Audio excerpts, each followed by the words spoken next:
सुप्रभातम। आज का प्रकरण है पठित गद्यांश जो पढ़ा गया है। पठित गद्यांश आपके 8 नंबर का आएगा। कितने नंबर का? 8 नंबर का ये जो पठित गद्यांश से आएगा, जो आपने पढ़ा हुआ है, आपने पढ़ लिया है, वह गद्यांश 8 नंबर का आएगा, जिसमें से आपको कुछ 4 प्रश्न पूछे जाएंगे। उनके उत्तर इस पद्यांश में से ढूंढ के लिखना है। तो पद्यांश में से ढूंढ के लिखने हैं। जो प्रश्न आपके आएगा 8 नंबर का। इसी तरह से अन्वय पूछेंगे, पद्यांश में से ही अन्वय पूछेंगे, और उसके बाद आपको पद्यांश में से ही अन्विति भी पूछेंगे, जो शब्दार्थ सहित अन्विति लिखनी है। तो इस प्रकार से आपके 3 प्रश्न बन के आएंगे। तो शुरू करते हैं। जैसे पहला प्रश्न आपके आया है, अधोलिखित पठित पद्यांश प्रश्न उत्तराणी लिखत, यानी निम्नलिखित पद्यांश में से प्रश्नों के उत्तर लिखिए। तो क्या करना है, पहले पद्यांश बता देती हूँ। श्रुति स्मृति उदितम धर्मम अनुतिष्ठन् हि मानवः यह कीर्तिम अपनाप्नोति प्रेत्य च अनुत्तम सुखम। सबसे पहले शब्दार्थ देख लीजिए। श्रुति स्मृति उदितम, वेदों व धर्मशास्त्रों में वर्णित, वेदों और धर्मशास्त्रों में वर्णित। धर्मम, धर्म को, अनुतिष्ठति, अनुतिष्ठित, पालन करता हुआ, यह इस लोक में, अप्राप्नोति, प्राप्त करता है, प्रेत्य, मृत्यु लोक के बाद परलोक में, अनुत्तम यानी सर्वोत्कृष्ट। ये तो थे शब्दार्थ। कीर्ति, कीर्ति को, यश को प्राप्त करता है। तो ये तो थे शब्दार्थ। अब शब्दार्थ देखने के पश्चात हमें अन्वय देखना है कि अन्वय कैसे निकाला जाता है पद्यांश में से। श्लोक था, श्रुति स्मृति उदितम धर्मम अनुतिष्ठन्ति मानवः इह कीर्ति अपनोति प्रेत्य च अनुत्तम सुखम। अन्वय बनेगा ही, क्या बनेगा अन्वय? ही मानवः श्रुति स्मृति उदितम, इह मानवः श्रुति स्मृति उदितम धर्मम अनुतिष्ठन् इह कीर्तिम अवाप्नोति प्रेत्य च अनुत्तम सुखम। तो इस प्रकार से ये अन्वय बनाया इस पद्यांश में से। अर्थ देखते हैं। ही मानव श्रुति स्मृति, ही यानी क्योंकि, क्योंकि श्रुति यानी वेद, स्मृति यानी धर्मशास्त्र में निहित धर्म आदि को करने वाला मनुष्य इस लोक में कीर्ति को प्राप्त होता है और परलोक में सर्वोत्कृष्ट सुख पाता है। अब इसमें से प्रश्न पूछा जाएगा आपको। धर्मम अनुतिष्ठिन् मानवः इह किम आवोपनीति, किम प्राप्नोति, यानी धर्म का अनुष्ठान करता हुआ मानव यहाँ क्या प्राप्त करता है। तो क्या प्राप्त करता है? कीर्ति। क्या प्राप्त करता है? कीर्ति यानी यश को प्राप्त करता है। अगला प्रश्न, कीदृश्य मानवः इह कीर्तिम वाप्नोति, कैसा मानव इस लोक में कीर्ति को प्राप्त करता है? तो श्रुति स्मृति उदितम धर्मम अनुतिष्ठन मानवः यह कीर्ति प्राप्नोति। यानी क्या लिखना है? श्रुति स्मृति उदितम धर्मम अनुतिष्ठिन मानवः यह कीर्ति प्राप्नोति। यानी श्रुति और स्मृति में निहित धर्म का अनुष्ठान करता हुआ मानव इस लोक में कीर्ति को प्राप्त करता है।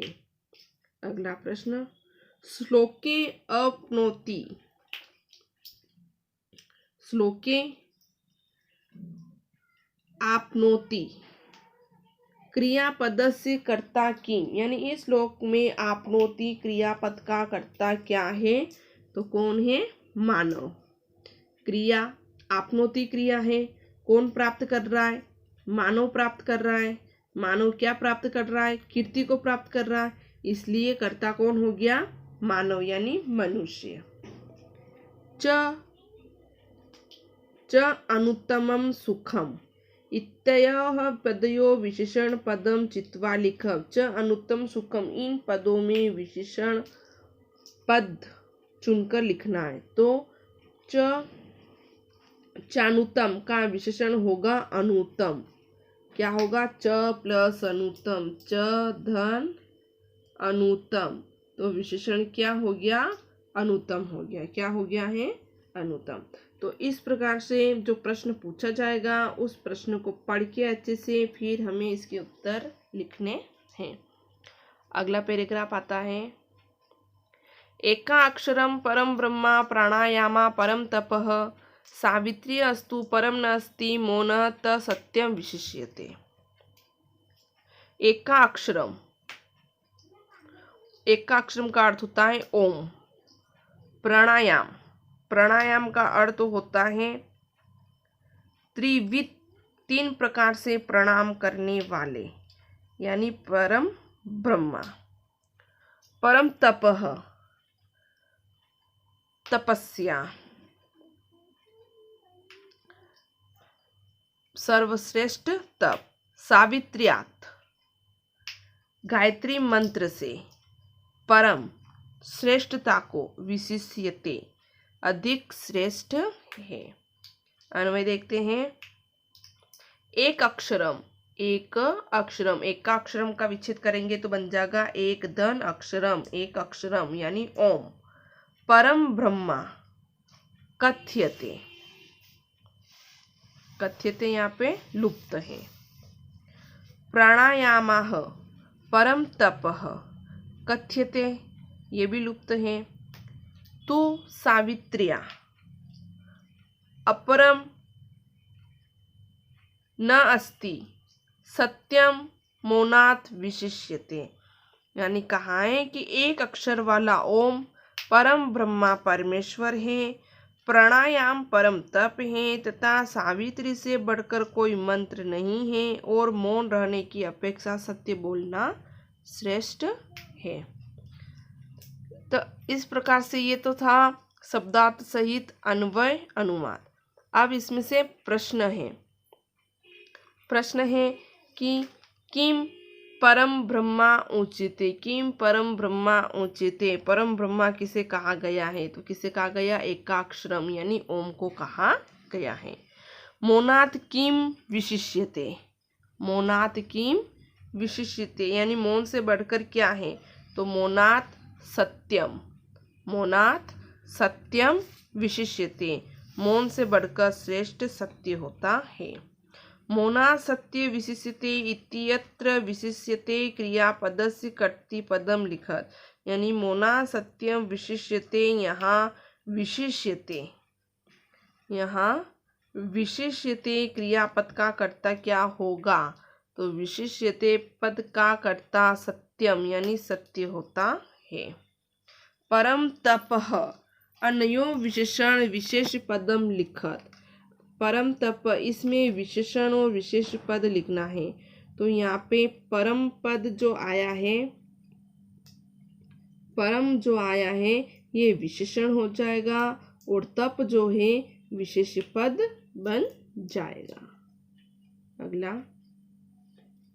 इंद्रियाणां विचरतां विषयेषु पहारिषु संयमे यत्न अतिष्ठे द्विदन्यते वाजिनाम, यानी अपरिहारिषु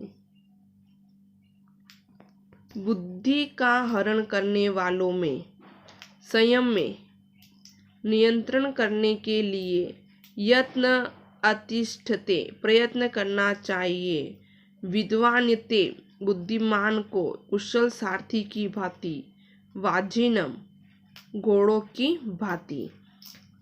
अन्वय बनेगा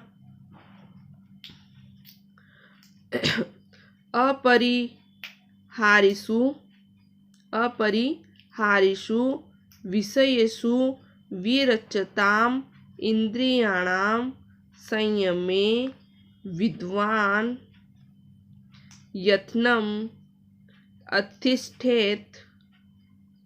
अतिष्ठेत यत्ना वाजिनम, यानी विद्वान व्यक्ति को बुद्धि को हरण करने वाले विषयों में विचरती हुई इंद्रियों के शमन यानी नियंत्रण में प्रयत्नशील होना चाहिए, जैसे कुशल सारथी घोड़े को नियंत्रित करने में प्रयत्नशील होता है। प्रश्न बनेगा विषयेषु पहारिषु काह विचरन्ति, यानी अपहरण करने वाले विषयों में कौन विचरण करती है? कौन करती है? इंद्रियाणि यानी इंद्रिया। विद्वान इंद्रियाणाम किम कुर्यात्, विद्वान इंद्रियों को क्या करें? विद्वान विषयेषु परिहारिषु विचरताम इंद्रियाणाम संयमे यत्नम कुर्यात्, यानी विद्वान को विषयों में विचरण करती हुई इंद्रियों के संयम में प्रयत्नशील रहना चाहिए। अगला प्रश्न, यत्न अतिष्ठेन इति क्रियापदस्य कर्तृपदम श्लोकात् चित्वा लिखत, यानी कि यत्न तिष्ठेत क्रियापद का कर्ता श्लोक में से ढूंढ के लिखिए, तो कौन होगा? विद्वान होगा। कौन होगा? विद्वान। अगला, विषयेषु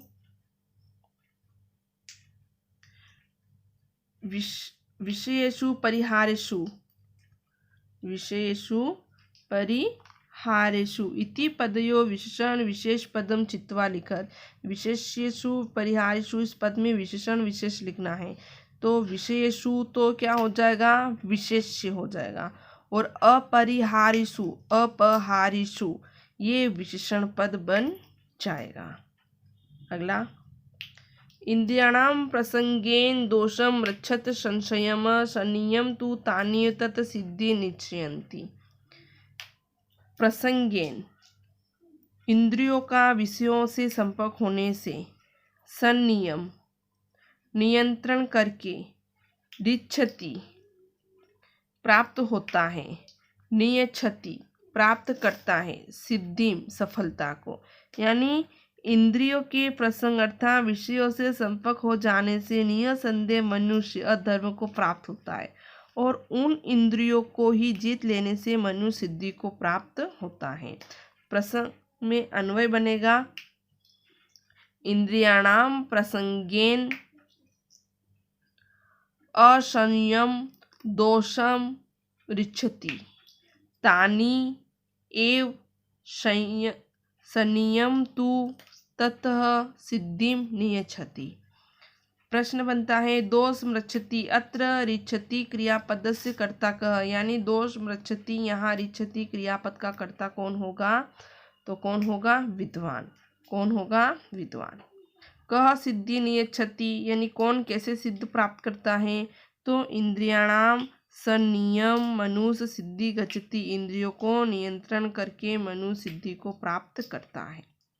अगला प्रश्न है तान्येव अत्र तानि और सर्वनाम पदम कस्य स्थान प्रयुक्तम, यानी तान्येव यहाँ तानि सर्वनाम पद किस पद के लिए प्रयुक्त हुआ है? तो इंद्रियाणि यानी इंद्रियों के लिए प्रयुक्त किया गया है। लास्ट प्रश्न है दोषम रक्षति अत्र गच्छति क्रियापदस्य अर्थे किम पदम प्रयुक्तम, यानी दोष रक्षति यहाँ गच्छति क्रियापद के लिए क्या प्रयोग हुआ है? तो क्या प्रयोग हुआ है? रिच्छति। क्या प्रयोग हुआ है? रिच्छति। तो इस प्रकार से आपको पठित पद्यांश जो पूछेंगे 8 नंबर का, तो आपको इस प्रकार से करना है। जिसके अंदर शब्दार्थ पूछे तो शब्दार्थ लिखना है, अन्वय पूछेंगे तो अन्वय लिखना है, और प्रश्न उत्तर पूछे तो पद्यांश में से प्रश्न ढूंढ के आपको लिखने हैं। धन्यवाद।